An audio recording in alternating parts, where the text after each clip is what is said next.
where you'd be sitting in a design review and somebody'd say, that's not realistic. And you're like, okay, what does that have to, like, explain to me why that's interesting, because in the real world, I have to write up lists of stuff I have to go to the grocery store to buy. And I've never thought to myself that realism is fun. I go play games to have fun. And so we had to come up with some notion of what fun was. We knew it was an ad hoc definition, and it was the degrees to which the game recognizes and responded to the player's choices and actions, right? You know, in behavioral science, you would say we're explicitly talking about what were reinforcers and what the reinforcement schedules were, right? At that point in time, that was a useful way of making design decisions.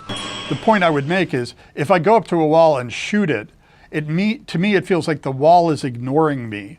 I'm getting a narcissistic injury when the world is ignoring me. So it is, like, to me, I was trying to convey to the user a sense of, yes, you were making choices, yes, you were progressing, which meant the game had to acknowledge that back to you.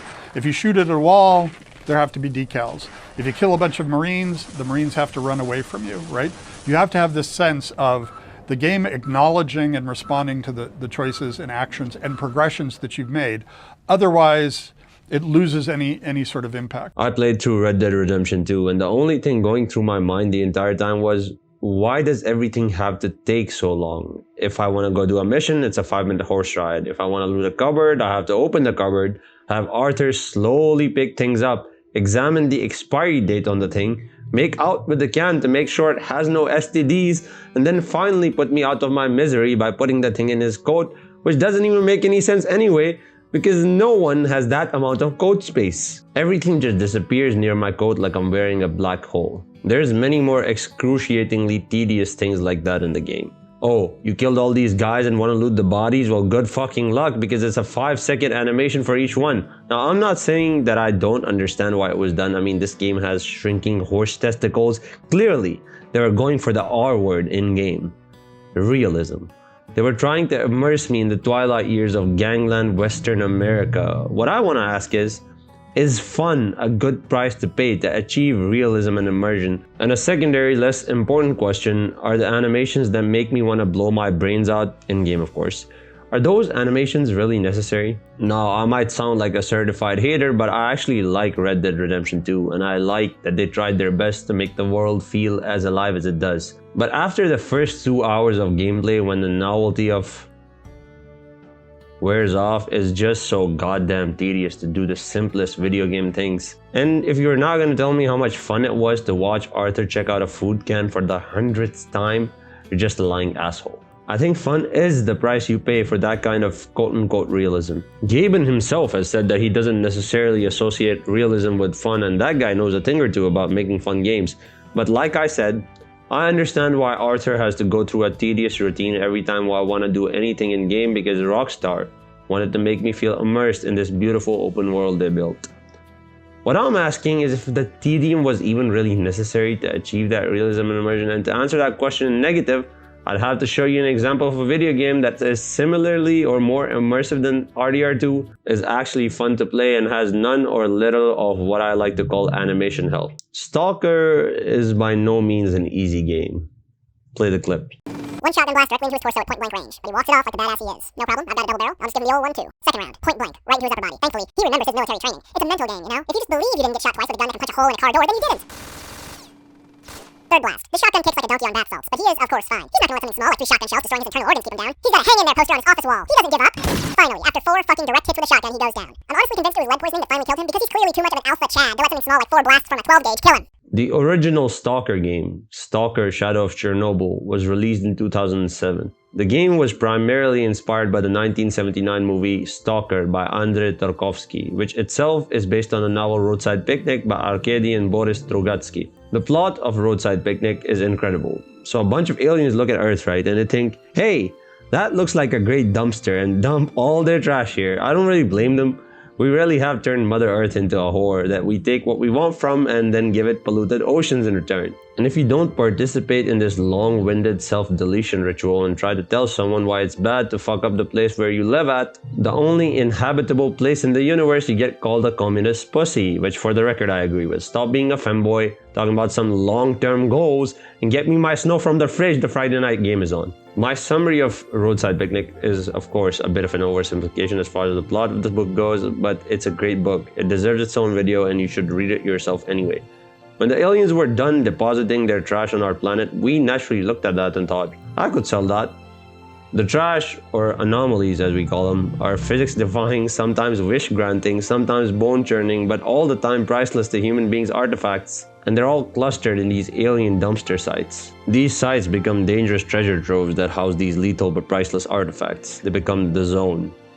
You know, realistically, these artifacts aren't really priceless, just worth a lot of coupons. And if you collect enough coupons, you might even be able to buy 100 bullets, because God knows the Stalker economy is in the shitter. Fuck chasing anomalies, these guys should be building ammo factories. It's a basic supply and demand thing. On account of everything in the zone trying to kill you, you'd become a billionaire overnight. When the original Stalker game came out, I was 7 years old, and I have mentioned this many times, but I was stupidly chugging dirt instead of what I should have been doing, which is playing Stalker and buying land and Bitcoin. Since the game was before my time, I had to be introduced to Stalker through a DJ Peach Cobbler video, and that guy is clearly crazy. I mean, he thinks he's a sentient desert, for God's sake. How am I supposed to take this guy seriously? Technically, it's partially his fault I didn't play Stalker, even though he claimed it was the best thing since Jesus himself.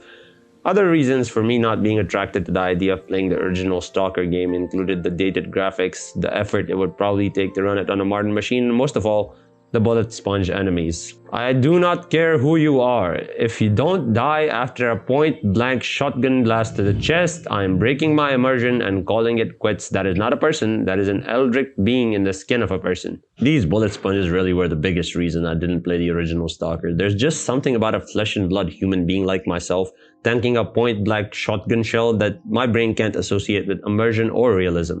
It's not fun, it's the game not responding to the player's actions. It's the game disrespecting me because it's basically saying, oh, you thought this very normal human being would disintegrate after you put a 12-gauge shotgun to his ribcage and pull the trigger? Well, think again, you fucking scumbag. He's gonna stand there. Not only is he gonna stand there, he's also gonna shoot back while you are shooting RPGs at his face. Why, you ask? Why this clear and blatant piece of bullshit in a game designed for immersion and realism? Because fuck you. That's why. Then I came across Stalker 2. Apparently a new and improved version of Stalker from GSC Game World. The development journey for this game was crazy too. The studio was originally based in Kiev and developed this game through COVID and a Russian invasion. A little while after the fighting started, the studio was moved to Prague in the Czech Republic. One of the devs, Vladimir Zhezhov, even passed away fighting on the front lines. With a development journey this interesting and the idea that I might try Stalker sometime already in the back of my mind, I was intrigued, so I gave it a shot.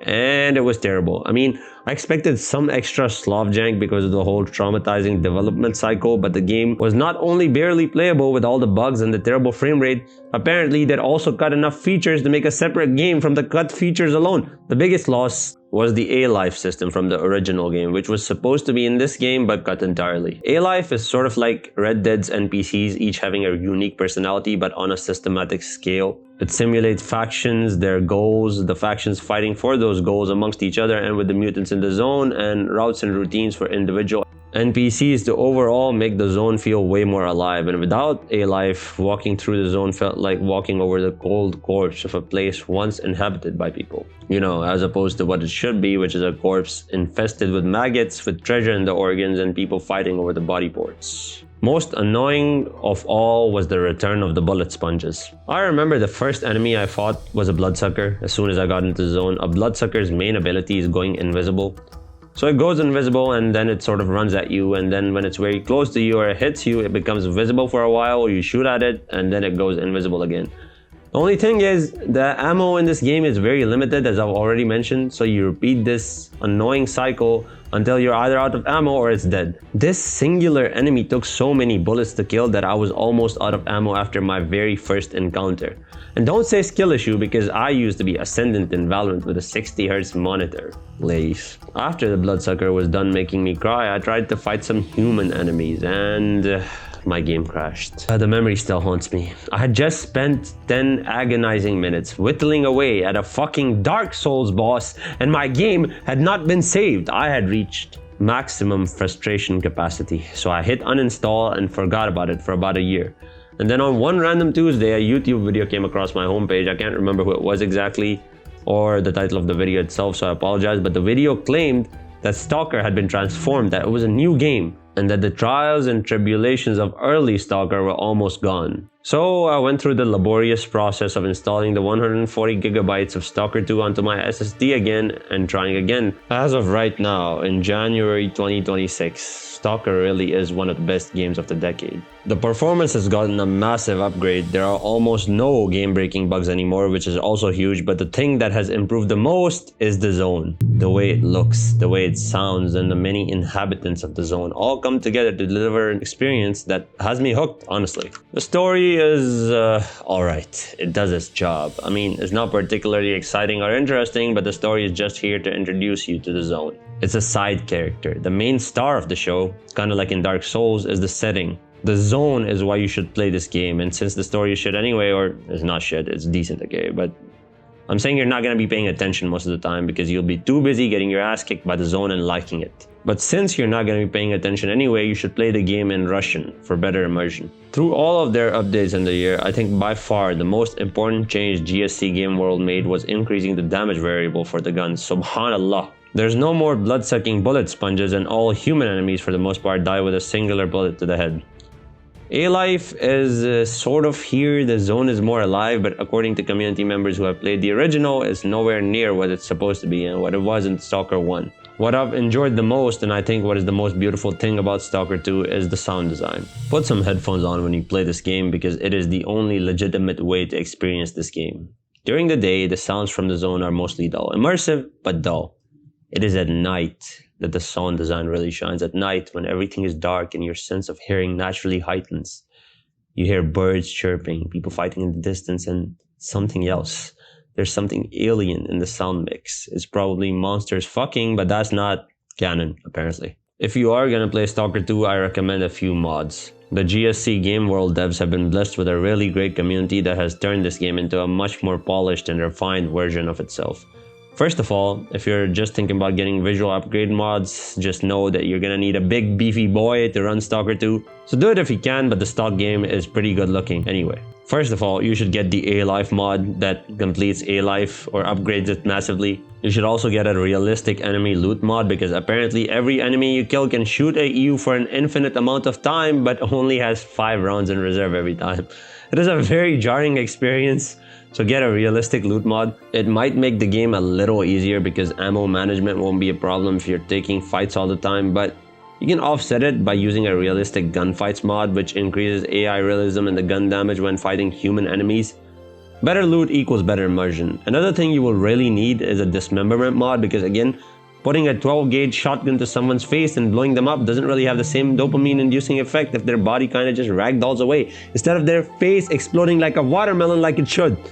In-game, of course. Now, I don't have any specific mod recommendations for you, but you can just Google and pick one like I did because mod installation in this game most of the time really is just pasting the file in the mods folder. Or you could look up a YouTube video if you really want to fine-tune things. I know I said you don't really need visual mods, which is true, but some of the visual mods really are worth it with just how much of a difference they make, how much they increase the quality of the image on screen, and how incredible they make the game look. But again, just remember that you need a better computer to run it than the one you got, unless yours is literally top of the line. Another thing I would recommend is tugging out the beginning of the game. It's kind of weak. It might disappoint you, but stay with it. I promise it's worth it. When you get into the inner zone, the game really opens up and becomes way more fun. Anyway, once you start playing Stalker 2 and you've spent a couple hours running around the zone losing track of time, you'll realize something. There's no silly animations in the game. There's none for looting bodies or objects either. Traveling through the zone on foot is one of the most interesting things you can do in-game because there's so much going on all the time. In fact, one of the best ways to enjoy Stalker 2 is to pick a direction and start running. If it was Red Dead Redemption, I'd have to force myself to listen to the conversation between two of our campmates while I go there, shoot guy, get stuff, wait for excruciatingly long animation getting stuff, and then get the fuck out. Look, the combat isn't even fun. The combat in Red Dead Redemption 2 isn't even fun. Look, I'm not trying to hate, like I said, I'm not trying to hate on Red Dead Redemption 2. I'm not saying it's a bad game. It's certainly not a bad story. It's one of the best stories ever told. But as a video game, it is very boring. I don't need shrinking horse balls to immerse myself in a video game or have fun exploring the world. I just need a world that feels alive and responds to my actions, that respects my time. That is a lesson I will take to heart as I inevitably develop my own video game, and I hope more game devs go that route than the RDR2 route of annoying and excruciating boredom. Stalker 2 sets a standard in video game immersion, and I think every game developer should study it if they want their game to be immersive as well. That's all I wanted to say. Have a nice day. See you guys soon, hopefully, and goodbye.